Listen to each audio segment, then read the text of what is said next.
Ten un corazón de María en un mundo de Martas, encontrando intimidad con Dios en medio de una vida ajetreada. Joanna Weaver. Capítulo 6. Servicio en la cocina. Y todo lo que te venga a la mano, hazlo con todo empeño. Eclesiastés 9:10. Yo sé quiénes son ustedes. Los ojos del presidente chino estaban serenos e impávidos mientras hablaba en un inglés meticuloso. Su comentario interrumpió la conversación que tuvo lugar en la sala durante la mayor parte de la tarde. Don Argy miró al hombre sin entender lo que quería decir. Era el año 1998. Como presidente de la Asociación Nacional Evangélica, el Dr. Argy había sido invitado a reunirse con el presidente de la República Popular de China, Jiang Zemin, para discutir la postura china sobre la libertad religiosa. Decenas de miles de cristianos eran perseguidos por su fe. Miles estaban en prisión o ya habían sido ejecutados. El Dr. Argy anteriormente había presentado la lógica de permitirles a los cristianos practicar su fe. Ellos serán sus mejores obreros, le había dicho al presidente. Son honestos y confiables. Pero la conversación había pasado de ese punto a ser engullida por posturas políticas y sutilezas diplomáticas. Yo sé quiénes son ustedes, repitió el presidente Jiang, con un tono de voz suave al inclinarse hacia el Dr. Argy. Con la ayuda de un intérprete le contó su historia. Cuando era joven, estaba muy enfermo en el hospital. Uno de los suyos, una enfermera cristiana, me cuidó. Incluso al final de un largo y ajetreado día, ella no se marchaba hasta que nuestras necesidades estuvieran cubiertas. El presidente Jiang sonrió y asistió. Sé quiénes son. Modelos de cristianismo. De todos los rasgos que pueden identificar a un cristiano, Jesús dijo que el amor sería el principal diferenciador. De este modo, todos sabrán que son mis discípulos si se aman los unos a los otros. Dijo en Juan 13:35. Ágape debe ser nuestra firma, el amor incondicional e inagotable de Dios fluyendo a través de nuestra vida. La clase de amor fileo no es suficiente. Necesitamos un amor a pesar de y porque, a pesar del rechazo, la tribulación o persecución, amamos. Porque Dios derramó su gran compasión sobre nosotros, la compartimos con el mundo a través de palabras y servicio sacrificial. Hemos sido llenos de gran tesoro con un solo propósito, derramarlo. Cristo ilustró este amor ágape con sus discípulos lavándoles los pies. Así como yo los he amado, también ustedes deben amarse los unos a los otros. Le dijo al grupo de hombres en Juan 13:34, con sus pies recién lavados como un suave testimonio de sus palabras. Lo que Jesús hizo debe haberlos impresionado. El Midrash enseñaba que ningún hebreo, incluso ningún esclavo, debía ser obligado a lavar los pies. La calle y caminos de Palestina eran rústicas en ese entonces, sucias e irregulares. William Barclay dice, en un clima seco se hundían varias pulgadas en el polvo y en tiempos húmedos había barro. A esto hay que agregar el hecho de que la mayoría de las personas usaban sandalias, una simple plancha de cuero agarrada a los pies con tiras, y el lavamiento de pies era un trabajo sucio, por decir lo menos. Aunque los discípulos por tradición atendían las muchas necesidades de su rabí preferido, nunca consideraron realizar una tarea tan asquerosa. No se esperaba que lo hicieran, simplemente no se realizaba. De modo que cuando Jesús se arrodilló para servir a sus seguidores, fue una muestra de humildad. Su maestro se convirtió en lo más bajo de lo bajo. Luego invitó. No, les ordenó que hicieran lo mismo. Es notable que solo una vez Jesús dijo que les estaba dejando un ejemplo a sus discípulos y eso fue cuando les lavó los pies, afirma J. Oswald Sanders. Como ves, el servicio en la cocina no es opcional para los cristianos. Se supone que pasemos una buena cantidad de tiempo siguiendo el ejemplo de nuestro Señor. Se supone que sirvamos a los demás y demostremos amor y en el proceso representemos a Jesús para el mundo que nos rodea. Desafortunadamente, como el mundo bien sabe, es fácil para los cristianos olvidar para qué estamos acá. Es fácil caer en la hipocresía de decir algo y hacer otra cosa, o de involucrarnos tanto en actividades religiosas que descuidamos nuestra misión de acercarnos a quienes nos rodean. Mahatma Gandhi dijo, si los cristianos vivieran de acuerdo con su fe, no quedarían hindúes en India. Este gran líder de la nación india estaba fascinado con la idea de conocer a Cristo, pero cuando conoció a algunos cristianos se sintió decepcionado. Lamentablemente el mundo está lleno de gente que siente lo mismo. Están intrigados por las afirmaciones de Cristo, pero se retraen por la decepción que sufren con su descendencia.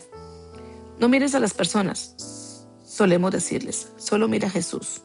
Si bien eso puede ser cierto, la verdad es que, nos guste o no, somos el único Jesús que muchas personas verán.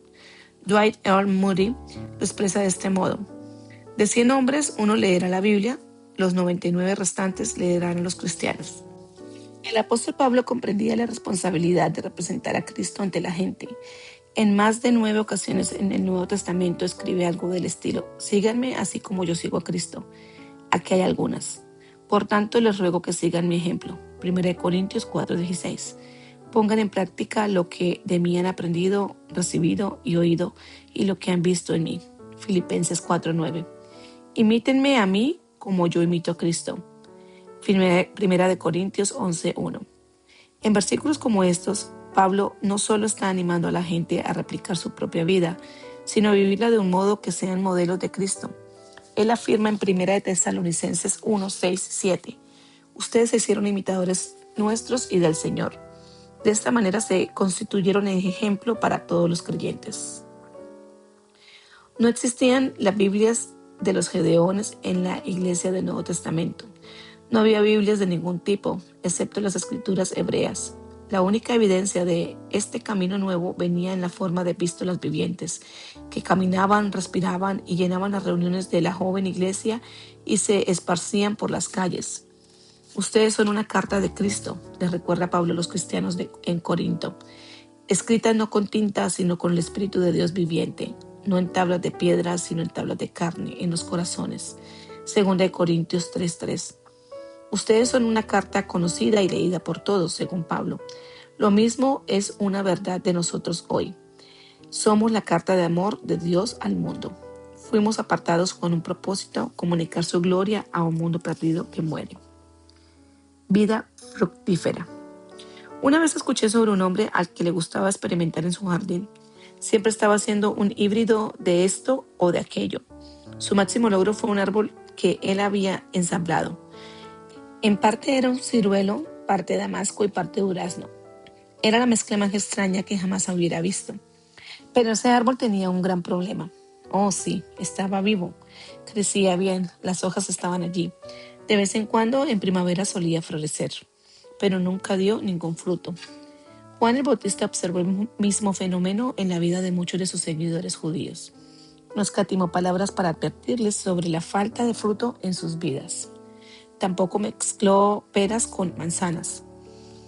Jesús les dijo que un árbol se identifica por el fruto que produce y que un árbol que no da fruto no vale la pena. Produzcan frutos que demuestren arrepentimiento y no se pongan a pensar: tenemos a Abraham por padre, porque les digo que aún de estas piedras Dios es capaz de darles hijos a Abraham.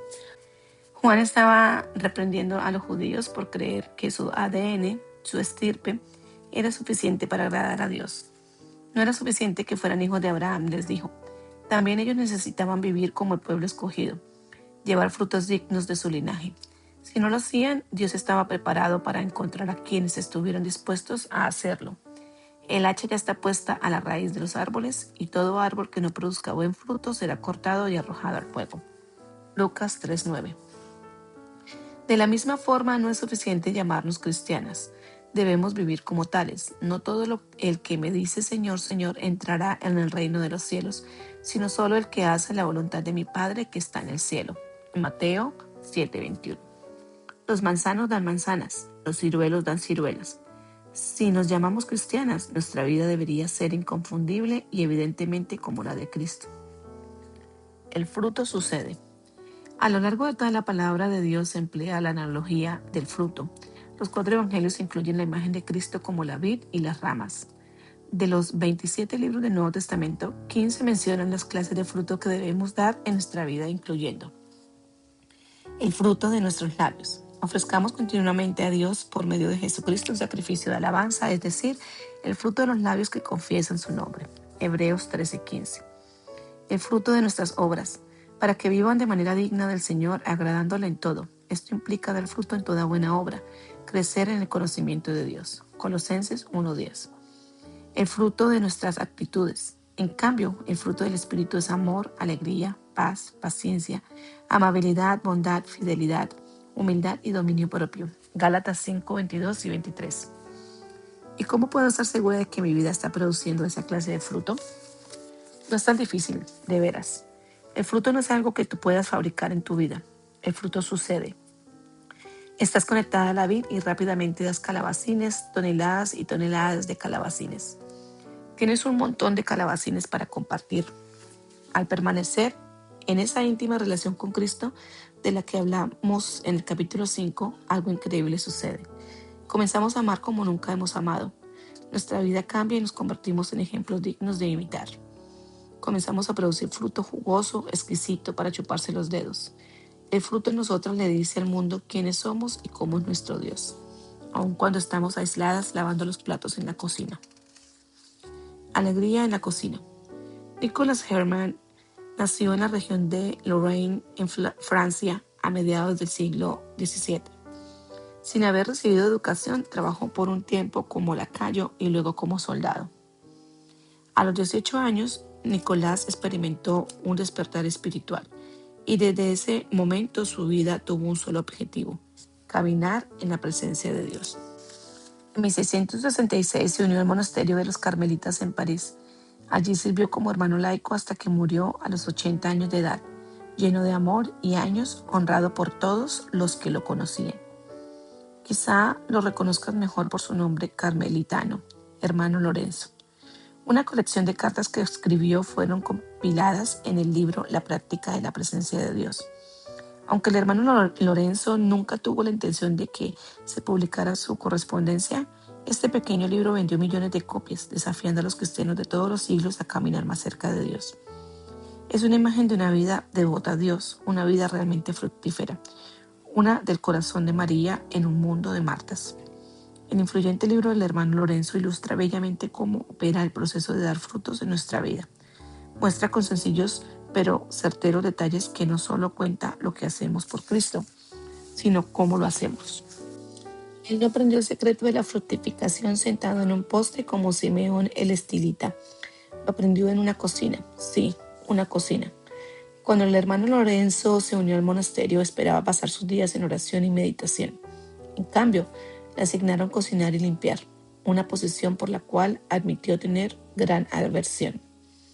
Una vez que el hermano Lorenzo decidió hacer todo por amor a Dios y con oración, por su gracia, hacer bien su trabajo, encontró en su servicio en la cocina el gozo y la ruta para caminar más cerca de Dios. Él escribió: "El tiempo del trabajo para mí no difiere del tiempo de oración.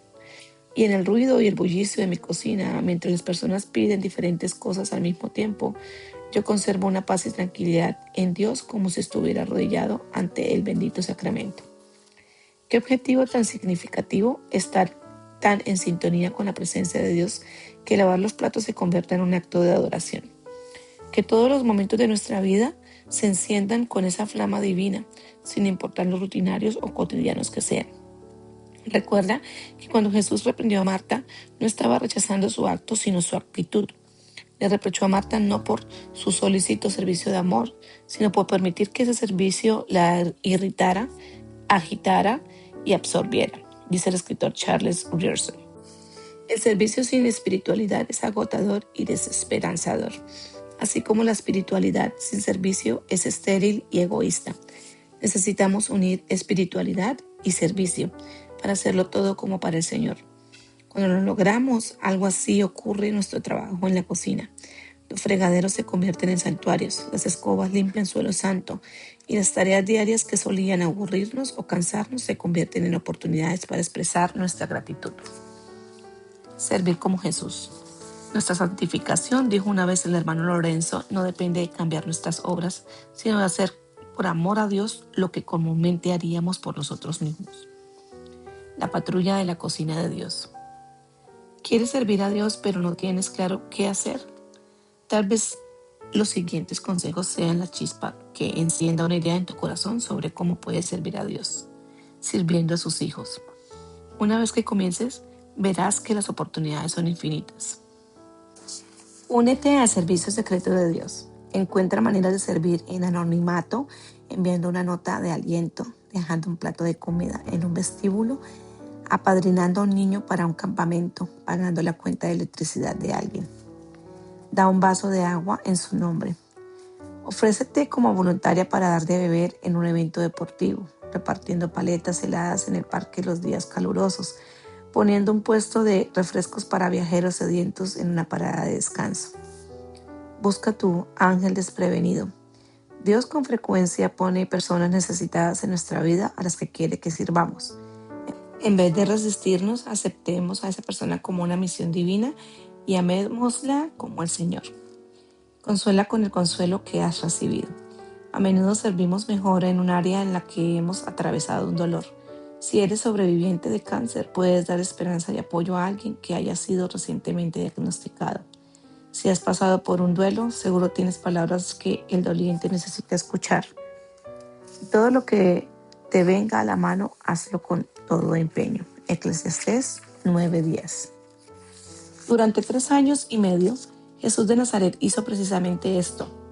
Ministró en la vida cotidiana. En vez de alquilar un coliseo o construir una sinagoga, en vez de esperar a que la gente se acercara a un lugar, Jesús fue a ellos.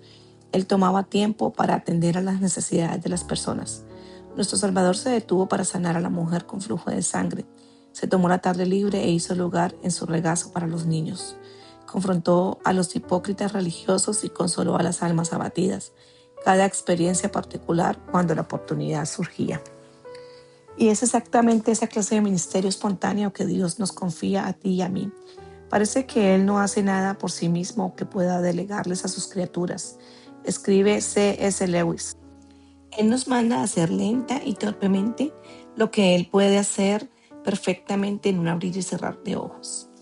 A santos temblorosos e inadecuados como tú y yo, Dios nos da el ministerio de la reconciliación, que no es otra cosa que hacer volver a la humanidad a Dios.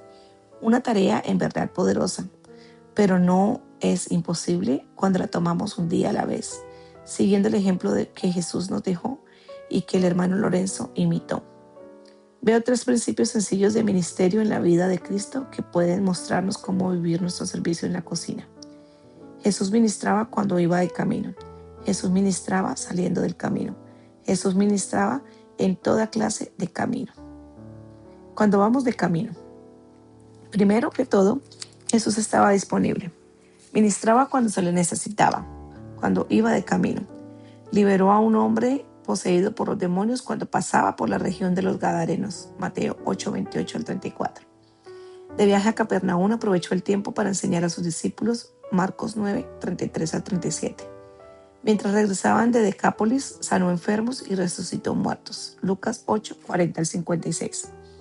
Incluso el incidente que es tema central de este libro, la historia de Marta y María, que se registra en Lucas 10:38-42, tuvo lugar mientras iba de camino. En vez de apresurarse por llegar a Jerusalén, a donde se dirigía, Jesús aparentemente realizó una parada imprevista en Betania, donde, como relata el versículo 38, una mujer llamada Marta lo recibió en su casa. Este es el Dios que viene a nosotras. Cuando le abrimos la puerta a nuestra vida, está en nuestro corazón y habita con nosotras. Después nos invita a unirnos a su viaje, porque de eso se trata servirlo. Dios no viene a firmar nuestro libro de visitas, viene a lograr que le pertenezcamos. Jesús observaba para ver dónde el Padre estaba obrando y luego se unía a él. Nos recuerda Henry Blackaby en Mi experiencia con Dios. Él no hizo nada por iniciativa propia. Según Juan 5:19, el Hijo hace solamente lo que ve que su Padre hace. Ese es el secreto del sagrado servicio en la cocina. En vez de esperar que Dios se acomode a nuestros planes, sueños y estrategias, o cuando tratamos de impresionarlo con nuestros esfuerzos en favor de su obra, simplemente debemos ver dónde Dios está obrando y unirnos a Él. Al hacerlo, el servicio en la cocina se convierte en un deleite en vez de ser una distracción. Se convierte en el fluir natural de nuestra relación con Dios en vez de una tarea más que nos impide hacer lo que realmente deseamos. Cuando ministramos en el camino, cada día se convierte en una aventura. Nunca olvidaré un día invernal cuando regresaba a casa después de un retiro de pastores de jóvenes. Conducía a través del este de Montana y nos encontramos con un desvío que nos sacaba de la autopista llevándonos por un camino cubierto de nieve. Al conducir kilómetro a kilómetro, notábamos que éramos el único vehículo que se veía en la vasta llanura de Montana. Solo un alambre de púas nos marcaba el camino. Creo que estamos perdidos, concluí. No estamos perdidos. Vuelve a dormirte, me dijo Jan. Siendo la esposa obediente que soy, lo hice. No sé cuánto más avanzamos, pero me desperté cuando el auto finalmente aminoró la marcha e ingresó en una entrada para vehículos, la única. Supe después que John había visto en las últimas 50 millas. Me restregué los ojos y me senté, justo a tiempo para ver una pequeña casa rodante rosa y blanca, un tanto oxidada, resistiendo contra el viento. Vi que John detenía la marcha por completo. Estamos perdidos, admitió. Pero no lo estábamos. El anciano que salió a saludarnos parecía un poco decepcionado cuando John salió del auto. Era su cumpleaños, por cierto. Había creído, esperanza contra esperanza, que el carro que había oído en el camino era su hijo, que venía a visitarlo desde Minnesota. El hombre pareció entusiasmarse cuando nos quedamos. Hablamos un poco y le dimos de regalo de cumpleaños un muñeco de peluche que yo había comprado. Había una lágrima en su ojo, pero también una sonrisa en sus labios cuando estrechó la mano de John y le señaló el camino de regreso a la ruta principal. Descubrí que al estar dispuestos a servir como Jesús lo hacía cuando vamos de camino, las citas divinas como esta comienzan a surgir por todas partes. Y si nos tomamos el tiempo para detenernos y escuchar, podemos encontrar nuestro destino, incluso cuando pensamos que estamos perdidos. Salirse del camino. En el libro Love Adds a Little Chocolate, El amor agrega un poquito de chocolate, Linda Anderson describe: el deber puede llenar una bolsa de comida, pero el amor decidirá dejar una nota amorosa adentro. La obligación envía a un niño a dormir a la hora correcta, pero el amor lo envuelve con la frazada y lo llena de besos y abrazos. También a un adolescente. El deber se ofende enseguida si no es apreciado, pero el amor aprende a reírse y a gozarse por el simple hecho de hacerlo. La obligación podrá servir un vaso de leche, pero a menudo el amor le agrega un poquito de chocolate. Esta descripción del amor es una hermosa forma de ver la manera como Jesús orientó su vida. Una y otra vez traspasó los límites de la obligación y actuó desde el amor. Desvió su camino para ministrar, y yo creo que quiere que nosotras hagamos lo mismo. Jesús debe haber estado exhausto después de esa intensa tarde descrita en Mateo 14. Durante todo el día, las multitudes lo habían agobiado con sus necesidades, aunque presiento que no le importaba. Imagino que al final del día sonreía porque aún podía ver los chispeantes ojos de la pequeña niña inválida que dio su primer paso. Seguramente podía oír los gritos de júbilo de la multitud cuando ella tomó su mano y comenzó a danzar. Todavía podía sentir el apretón de la vieja mano entumecida cuando el anciano le agradeció por devolverle la vista. Era precisamente eso lo que había venido a hacer, a sanar los corazones heridos, a proclamar liberación a los cautivos y libertad a los prisioneros. Isaías 61:1. ¿Pero quién sanaría el corazón roto de Jesús? Su primo Juan había sido ejecutado unos días antes y Jesús estaba de duelo. La destellante ciudad de Tiberíades brillaba esa noche en Galilea. Las antorchas encendidas en el crepúsculo iluminaban el palacio del rey Herodes. Dentro de sus murallas había una bandeja que exhibía la cabeza de su querido amigo. Ahora, mientras la noche llegaba, Jesús quería estar a solas. Necesitaba hacerlo. Solo el Padre podía consolar su abrumadora tristeza y aliviar su profundo cansancio. Ahí está. Las voces hacían eco en el agua, mientras una larga fila de personas se abrían paso a la orilla del lago. Los discípulos estaban furiosos. Habían visto el dolor en los ojos de su maestro. Ellos también estaban cansados de esa demandante jornada. Seguro que también necesitaban un pequeño descanso. Despidámoslos, le sugirió alguno de los discípulos a Jesús. Pero Jesús dijo que no. En vez de despedirlos, tuvo compasión de ellos y sanó a los que estaban enfermos. Mateo 14:14. Fue más allá de sus propias necesidades y los amó. Hizo todo lo posible por ayudarlos. Y entonces, como si todo eso no fuera suficiente, proveyó la cena a una hambrienta multitud. pescado frito con papas para 5.000. La palabra que Mateo usa para compasión en este pasaje es splagchnizomai, que significa que Jesús no les respondió porque era su deber, los ministró porque sintió su aflicción. Tan honda, tan profunda era su compasión, su splagchnizomai, que Jesús literalmente sintió en sus entrañas. Dejó de lado su propio dolor para tomar el de ellos. Dejó de lado sus deseos, de forma que Él se convertía en único deseo de ellos. Dejó de lado su agenda para suplir las necesidades de los demás. Esa es la esencia del ministerio que se desvía de su camino. Se pone a sí mismo a un lado y se extiende en compasión real. El verdadero amor duele, dijo una vez la Madre Teresa. Siempre tiene que doler. Y agregó intencionalmente, si realmente se aman unos a otros, no podrán evitar hacer sacrificios. Durante muchos años esta pequeña monja y sus seguidores salían de su camino para ministrar a los que agonizaban, primero en Calcuta, India, luego en todo el mundo. Su ministerio iba más allá de simplemente tomarlos de las manos y orar. Ellas levantaban cuerpos quebrados que encontraban en las calles, limpiaban heridas pestilentes, se arrodillaban para limpiar los vestigios de los accidentes, con ternura llevaban cucharadas de comida caliente a bocas sin dientes.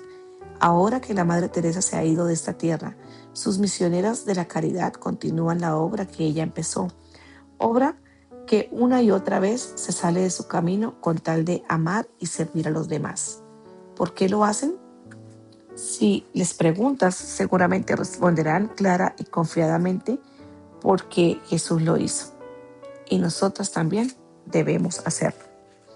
Servir en todos los caminos. Cuando el hermano Lorenzo se entregó para el servicio a Dios, no escogió su trabajo. Si fueras a Calcuta y te ofrecieras como voluntaria de las misioneras de la caridad, tampoco podrías elegir qué hacer. Todos empiezan en el mismo lugar, el más humilde de los servicios. Pero cuando eres realmente una servidora, un título o una posición son completamente secundarios. Estás dispuesta a hacer lo que se necesite.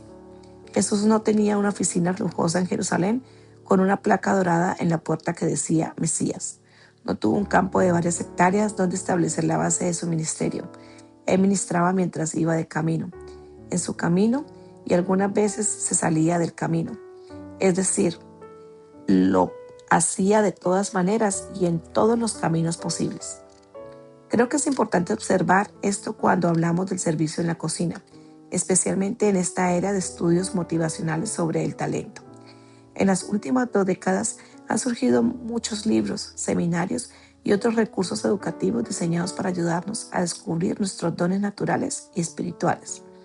Estos van desde el clásico Discovering Your Spiritual Gift, Descubre tus dones espirituales, al Warner Modified How's Spiritual Gift Questionnaire, cuestionario modificado How's Warner, y han ayudado a miles de cristianos a tomar conciencia de los dones especiales que Dios depositó en ellos para edificar la iglesia. El propósito de estos recursos era equipar a los santos para la obra de ministerio, y al principio tenía sentido porque trabajar con los dones que Dios nos dio libera el potencial ministerial en gran medida y ayuda a los miembros del cuerpo a trabajar en armonía. Sin embargo, me temo que en vez de movilizar el cuerpo de Cristo, este énfasis en los dones pueda darnos una excusa práctica. Ahora, cuando las iglesias piden servidores, tenemos una razón espiritual por la que no podemos colaborar. No es mi don, decimos con tono piadoso, señalando el capítulo 12 de Romanos y 1 de Corintios. Seguramente me gustaría ayudar, pastor, pero los bebés no son lo mío. No me llevo bien con los adolescentes, no tengo nada que ver con los hogares de ancianos. Soy un exhortador, ¿sabe? No limpio los baños. Cuando el humo verbal finalmente se disipa, todavía queda una pregunta.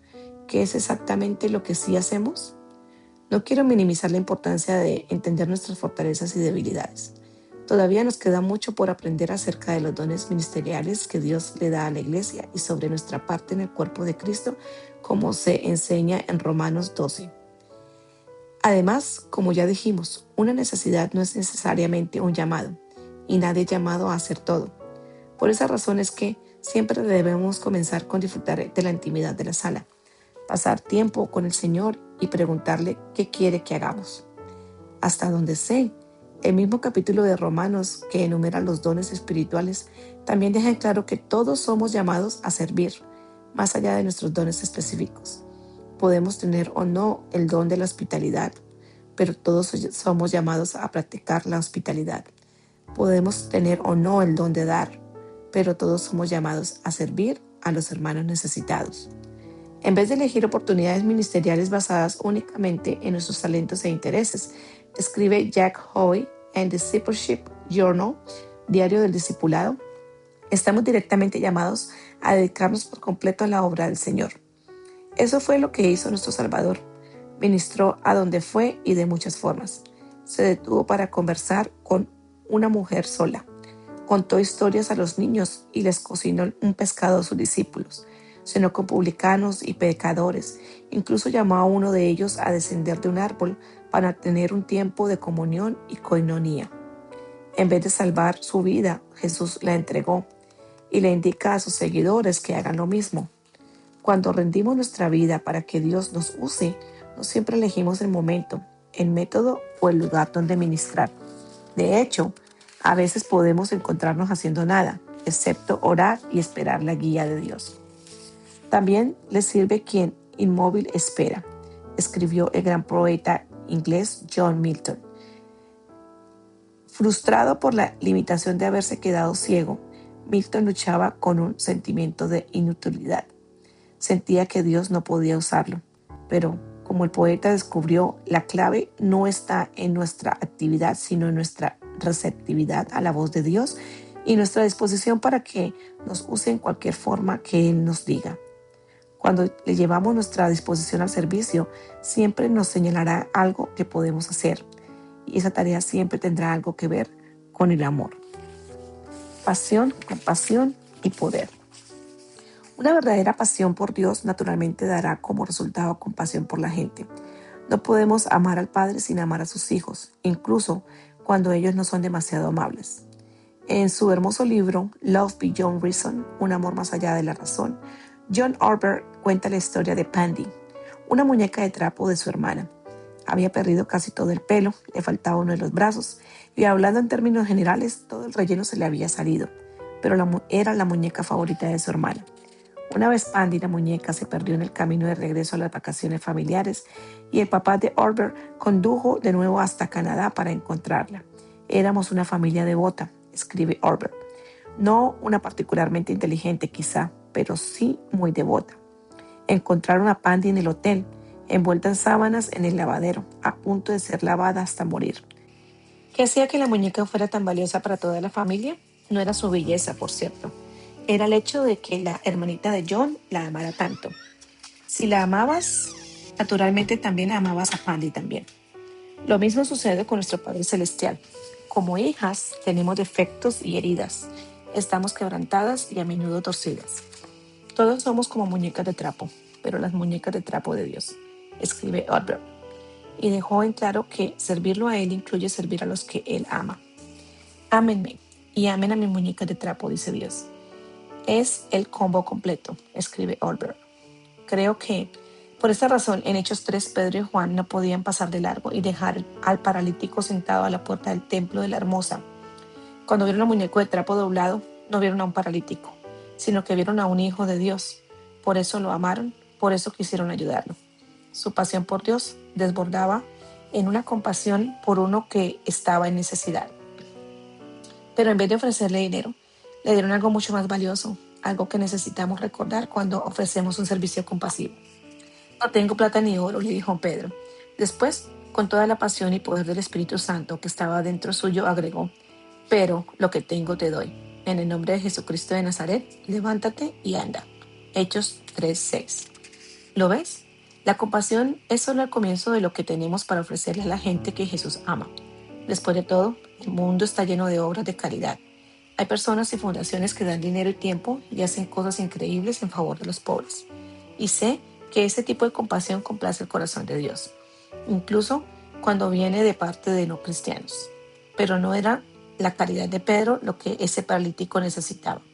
Él necesitaba algo que no se encuentra en un bolsillo o en una cartera o en la simpatía de alguien. El hombre necesitaba sanidad, necesitaba el poder de Dios para transformar su vida. Y poder fue exactamente lo que obtuvo. Por el poder del Espíritu Santo, Pedro lo tomó de su mano derecha y lo ayudó a incorporarse. Y tomándolo por la mano derecha, lo levantó. Al instante los pies y los tobillos del hombre cobraron fuerza. De un salto se puso en pie y comenzó a caminar. Luego entró con ellos en el templo con sus propios pies, saltando y alabando a Dios. Revisa tus motivos. El servicio en la cocina es vital en la vida cristiana. Y nunca olvidemos que saber por qué servimos es tan importante como descubrir cómo servimos, dado que las motivaciones de nuestro corazón realmente marcan una diferencia. Jan Johnson, autor de Living a Purposeful Life, viviendo una vida llena de propósito, sugiere unas preguntas que pueden ayudarnos a hacer la obra de Cristo con el corazón de Cristo. ¿Estoy sirviendo para impresionar a alguien? ¿Estoy sirviendo para recibir recompensas externas? ¿Mi servicio se ve afectado por cambios de humor o caprichos, los míos y los de otros?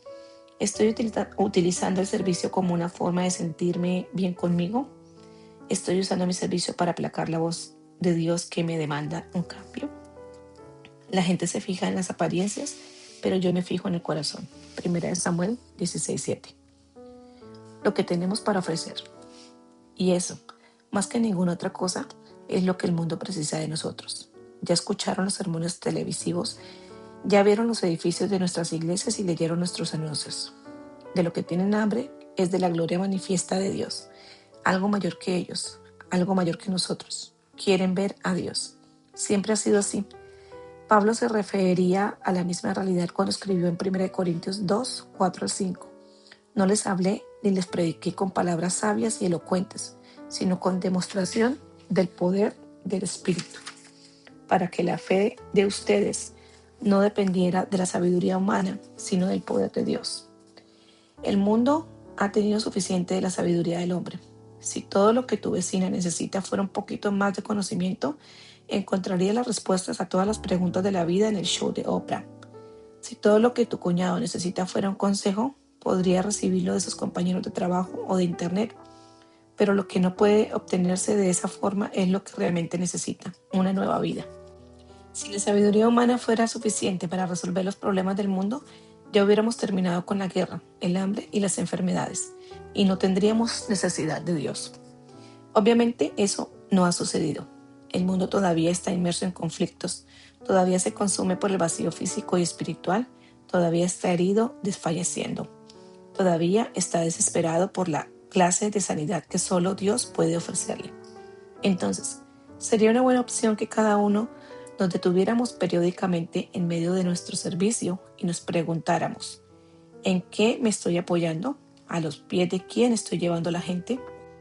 Porque si nuestro servicio en la cocina no lleva a la gente a Jesús, corremos el riesgo de convertirnos en mesías sustitutos. Si nosotras, no Dios, terminamos siendo la fuente de esperanza de las personas, estamos sometiéndolas a una profunda decepción y sometiéndonos a un profundo agotamiento. Porque simplemente no fuimos creadas para la tarea de salvar al mundo. Nosotras, en nosotras mismas, igual que Pedro y Juan en la puerta de la Hermosa, no tenemos nada para darles. Pero nosotras, en Cristo, hemos recibido el poder de darles lo que necesitan desesperadamente. Solo Dios puede completar y reparar a las muñecas de trapo. Solo Dios puede recoger al señor Huevo, Humpty Dumpty, del suelo.